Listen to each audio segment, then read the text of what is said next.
Hello aspirants, कैसी तैयारी चल रही है आप सबकी। Welcome to our YouTube channel सरकारी नौकरी नोटिफिकेशंस। एस्पिरेंट्स, आपका अपने यूट्यूब चैनल सरकारी नौकरी नोटिफिकेशंस पर आपका स्वागत है। और एस्पिरेंट्स, आज की एक इम्पोर्टेंट अपडेट है और वो अपडेट क्या है, इस चीज़ को जानने के लिए आप वीडियो के एंड तक बने रहिए। ठीक है, जो भी एस्पिरेंट्स वीडियो पर नए हैं, चैनल पर नए हैं, तो चैनल सरकारी नौकरी नोटिफिकेशंस को सब्सक्राइब करके जरूर चलें। वीडियो अच्छी लगे तो वीडियो को लाइक करना, शेयर करना। अगर कुछ इश्यू हो, कुछ पूछना हो वीडियो के सब्जेक्ट वे के बारे में, कंटेंट के बारे में, तो आप कमेंट बॉक्स में कमेंट जरूर करना। ठीक है, तो एक बार फिर से अगर सब चैनल सब्सक्राइब नहीं किया तो चैनल सब्सक्राइब करते हो। चलिए शुरुआत करते हैं। Aspirants Indian post payment bank और इन्होंने नया रिक्रूटमेंट नोटिस इशू किया गया है और ये है एग्जीक्यूटिव की पोस्ट है इंडियन पोस्ट पेमेंट बैंक में। ठीक, एडवर्टाइजमेंट नंबर है IPPB-CO-HR-RECT 2023-406। Indian post payment bank है, ये गवर्नमेंट ऑफ इंडिया के द्वारा ऑथोराइज्ड है और इसमें गवर्नमेंट ऑफ इंडिया की अंडरटेकिंग में इसमें नई रिक्रूटमेंट की गई है। और नई रिक्रूटमेंट के लिए ये ऑफिशियल नोटिस दिया गया है IPPB की तरह। और इसमें चेक करते हैं क्या क्या एप्लीकेशन डिटेल्स हैं, क्या क्वालिफिकेशन मांग रखे, कब से क्या ऑनलाइन अप्लाई करना, क्या इसकी लास्ट डेट है। ध्यान रखना, पोस्ट है 47 सर्कल बेस एग्जीक्यूटिव की। और इसमें जो अप्लाई करने की जो स्टार्टिंग डेट है ऑनलाइन एप्लीकेशन करने की वो 15 मार्च है और जो लास्ट डेट है वो 5 अप्रैल है। 15 मार्च से लेके आपको 5 अप्रैल तक फॉर्म ऑनलाइन अप्लाई करने हैं। और जो ऑफिशियल साइट है वो है www.ippbonline.com पे। ये ऑफिशियल साइट है इंडियन पोस्ट पेमेंट बैंक की, जहाँ पे जाके आपको ऑनलाइन अप्लाई करना 15 मार्च से लेके 5 अप्रैल के बीच में। और ये सिंपल एग्जीक्यूटिव की पोस्ट है और इसमें क्या क्वालिफिकेशन है, क्या जॉब रिस्पॉन्सिबिलिटीज़ है, एक बार वो करके चेक करते हैं। सबसे पहले पोस्ट की डिटेल दे रखी है एग्जीक्यूटिव की। नंबर ऑफ वैकेंसीज है 47। Number of vacancies 47। Age limit की बात करते तो 1 मार्च 2024 के हिसाब से एज लिमिट कम से कम 21 साल और मैक्सिमम 35 साल आपकी एज लिमिट होनी चाहिए। मिनिमम 21 ईयर है, मैक्सिमम 35 ईयर, 1 मार्च 2024। ठीक है, ये एज लिमिट का क्राइटेरिया दे रखा। नंबर ऑफ वैकेंसीज है 47। अब जो 47 वैकेंसीज हैं वो कैटेगरी वाइज डिस्ट्रीब्यूट कर रखे। जैसे जनरल के लिए जो यूआर कैटेगरी उसके लिए 21 है, ओबीसी के लिए 4 हैं, सॉरी ईडब्ल्यूएस के लिए 4 हैं, ओबीसी के लिए 12 हैं, एससी के लिए 7 और एसटी के लिए 3 हैं। ठीक है, जो टोटल 47 वैकेंसीज हैं उनको अलग अलग कैटेगरी के हिसाब से डिस्ट्रीब्यूट किया हुआ है। यूआर के लिए 21, ईडब्ल्यूएस के लिए 4, ओबीसी के लिए 12, 7 for SC category and 3 for ST category. ये कैटेगरी वाइज रिजर्व की गई है 47 पोस्ट एग्जीक्यूटिव के लिए। एज लिमिट है 21 to 35 ईयर्स। ठीक है, इसके बाद बात करते हैं सर्कल के हिसाब से। अलग अलग सर्कल है और उसमें 47 वैकेंसीज अलग अलग डिस्ट्रीब्यूट कर रखे। जैसे बिहार सर्कल में 5 वैकेंसीज हैं, दिल्ली में 1 है। गुजरात सर्कल की बात करते तो 8 वैकेंसी गुजरात सर्कल में, हरियाणा के लिए 4 वैकेंसीज हैं। झारखंड की बात करें तो 1 वैकेंसीज है, कर्नाटक में 1 सिंगल वैकेंसीज है, मध्य प्रदेश 3, महाराष्ट्र में 2 वैकेंसीज है, उड़ीसा 1, पंजाब 4, राजस्थान 4। इसके अलावा आगे है तमिलनाडु में, तमिलनाडु स्टेट के लिए 2 वैकेंसीज है, उत्तर प्रदेश के लिए 11। ओवरऑल है 47 वैकेंसीज। ये 47 वैकेंसीज और 30 सर्कल है, 13 सर्कल है इनके इंडियन पोस्ट पेमेंट बैंक के। उनमें नंबर ऑफ वैकेंसीज का डिस्ट्रीब्यूशन कर रखा है, यानी कि आप अप्लाई करोगे सभी के लिए, आपको अलग अलग सर्कल के हिसाब से किसी एक में भी आप ज्वाइन कर सकते हैं। ठीक है, जो फॉर्म अप्लाई करते टाइम आपको प्रेफरेंस वगैरह सारी डिटेल्स पूछी जाएंगी किस सर्कल के लिए आप जाना चाहते हैं। ठीक है, मोस्टली जैसे दिल्ली में 1 ही वैकेंसीज हैं, बाकी आप जिस भी स्टेट से आप बिलोंग करते हो आप स्टेट के हिसाब से आप अप्लाई कर सकते हो वैकेंसी चेक करके। ठीक है, ओवरऑल वैकेंसीज हैं वो 47 वैकेंसीज हैं।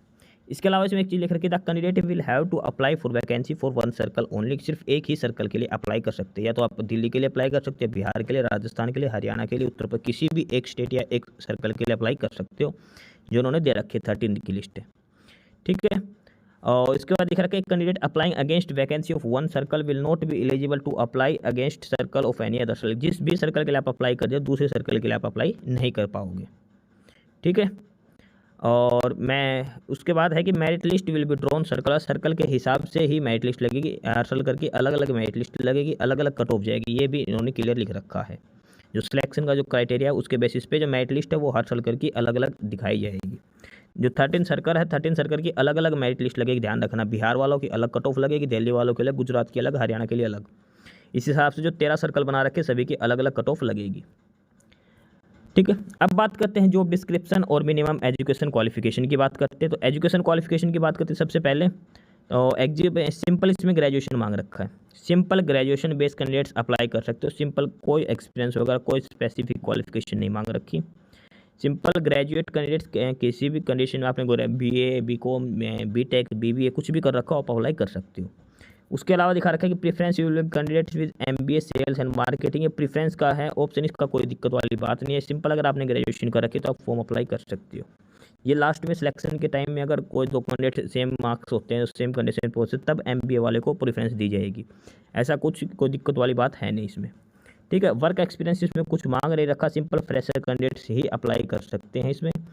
ग्रेजुएट होना है सिंपल, बस सिंपल ग्रेजुएट कैंडिडेट्स अप्लाई कर सकते हैं एग्जीक्यूटिव की पोस्ट के लिए। अब बात करते हैं इसमें जॉब डिस्क्रिप्शन की कि आपको वहाँ पे क्या कुछ काम करना होगा। तो इसमें सबसे पहले कि achievement of monthly revenue target through direct sale of banks product, यानी कि जो बैंक के जो प्रोडक्ट हैं उनके हिसाब से आपको जो रेवेन्यू, जो मंथली रेवेन्यू है, जो टारगेट्स हैं वो आपको कंप्लीट करने हैं। Support in organising customer execution events and run campaigns in the area under branch और office jurisdiction. Conduct periodic training and education session for GDS on IPPB product and service. Operate seamlessly with DOP inspector subdivision and postman to drive Indian Post Payment Bank and third party sales। ये सारे जो job description लिख रखे हैं जो आपको वहाँ पे करने हैं, ठीक है। और उसके बाद इसमें आगे दिखा रखा कॉन्ट्रैक्ट पीरियड के बाद दिखा रखे है कितने टाइम का आपका कॉन्ट्रैक्ट रहेगा। तो सबसे पहले 1 साल का रहेगा, उसके बाद आपको फिर से एक्सटेंड कर दिया जाएगा आपकी सर्विस के बेसिस पर, ठीक है। इसके बाद बात करते हैं इसमें सिलेक्शन प्रोसीजर से, कैसे कैसे में सिलेक्शन किया जाएगा। तो selection will be made on the basis of mark obtained in the graduation, group discussion, interview. However bank reserve the right to select the candidate only on the basis of marks obtained in the graduation या MBA और connect online test और group discussion. यानी कि सबसे पहले तो आपके graduation के मार्क्स के बेसिस पे भी आपको शॉर्ट लिस्ट किया जा सकता है डायरेक्ट, या फिर आपको इंटरव्यू के बेसिस पर भी। ये दो चीज़, अगर ज़्यादा कैंडिडेट्स होंगे तो इंटरव्यू लिया जाएगा, अगर कैंडिडेट्स कम अप्लाई करते हैं तो डायरेक्ट जो आपके ग्रेजुएशन में जो मार्क्स हैं उनके बेसिस पे ही डायरेक्ट आपको ज्वाइन करवाया जाएगा, ठीक है। और इसके बाद दिखाएगा कि 2 कैंडिडेट्स के मार्क्स सेम है तो डेट ऑफ बर्थ के हिसाब से उनको प्रेफरेंस दी जाएगी। और उसके बाद शॉर्ट लिस्ट कैंडिडेट्स को कोई एग्जाम वगैरह कोई इसमें कुछ एग्जाम नहीं होना, ठीक है। फाइनली सिलेक्टेड कैंडिडेट्स को उनकी लिस्ट अपॉइंट कर दिया, आपको डायरेक्ट फॉर्म अप्लाई करना है। और जो भी शॉर्ट लिस्ट कैंडिडेट उनको डायरेक्ट ज्वाइन करवाया जाएगा ग्रेजुएशन के मार्क्स के बेसिस पर। इंटरव्यू का भी ऑप्शन दे रखा है अगर कैंडिडेट्स ज़्यादा शॉर्ट लिस्ट हो जाते हैं तो, अदरवाइज डायरेक्ट आपको ज्वाइन करवाया जाएगा। अब बात करते हैं पे एंड अलाउंस की। तो इसमें अप्रोक्सीमेट 30,000 पर मंथ आपको सैलरी दी जाएगी, ठीक है। 30,000 रुपये पर मंथ इसमें आपको सैलरी मिलेगी, ये इसमें क्लियरली मेंशन कर रखा है, ठीक है। अब बात करते हैं एप्लीकेशन फ़ीस की। जो फॉर्म अप्लाई करते हैं उसके लिए कितना क्या आपको चार्जेस देने पड़ेंगे।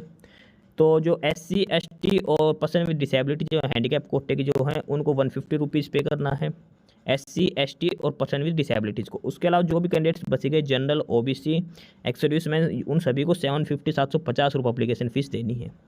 SC ST को 150 और बाकी सभी कैंडिडेट्स को अदर कैटेगरीज के 750 रुपये एप्लीकेशन फ़ीस पे करनी पड़ेगी सभी को, नॉन रिफंडेबल ये फ़ीस है।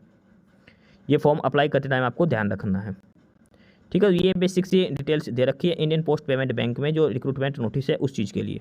और अगर आपको कोई क्वेरी है फॉर्म अप्लाई करने के रिगार्डिंग या कोई भी और भी दिक्कत आती है तो इनका ऑफिशियल साइट है careers@ippbonline.in, ऑफिशियल साइट है इंडियन पोस्ट पेमेंट बैंक पे। यहाँ पे जाके आपको मेल कर सकते हो यहाँ पे, और अपने कोई क्वेरी हो तो आप बता सकते हो, ठीक है।